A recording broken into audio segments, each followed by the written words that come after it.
வணக்கம். ஆகாஷ்வாணி புதுச்சேரி செய்திச் சுருக்கம் வாசிப்பவர் ஆதவன்.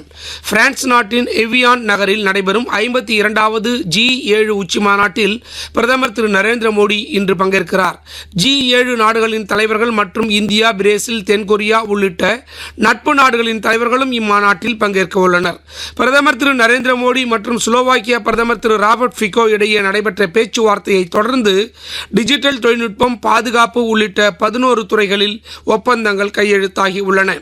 பிரதமரின் வீட்டு வசதி திட்டத்தின் கீழ் 1 கோடிக்கும் மேற்பட்ட வீடுகள் கட்டப்பட்டுள்ளதாகவும், உதான் திட்டம் நடுத்தர வர்க்கத்தினரின் விமான பயண கனவை நனவாக்கியுள்ளதாகவும் மத்திய உள்துறை அமைச்சர் திரு அமித்ஷா கூறியுள்ளார்.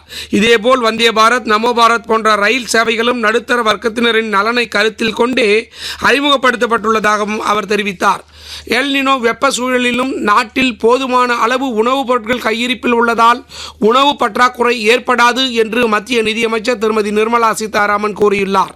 புதுடெல்லியில் நடைபெற்ற நிகழ்ச்சி ஒன்றில் பேசிய அவர், தென்மேற்கு பருவமழை இந்த ஆண்டு சராசரிக்கும் குறைவாகவே இருக்கும் என்று எதிர்பார்க்கப்படுவதாகவும், காரிஃப் பயிர்களுக்கு உரங்கள் போதிய அளவில் கையிருப்பில் உள்ளதாகவும் அவர் தெரிவித்தார். உள்நாட்டிலேயே தயாரிக்கப்பட்ட நீண்ட தூர தரைவழி தாக்கும் ஏவுகணையை ஒடிஷாவின் டாக்டர் APJ அப்துல் கலாம் தீவில் வெற்றிகரமாக சோதனை நடத்தியதற்கு மத்திய பாதுகாப்புத்துறை அமைச்சர் திரு ராஜ்நாத் சிங், மத்திய வெளியுறவுத்துறை இணையமைச்சர் திரு கீர்த்திவர்தன் சிங் உள்ளிட்டோர் DRDO விஞ்ஞானிகளுக்கு பாராட்டு தெரிவித்துள்ளனர்.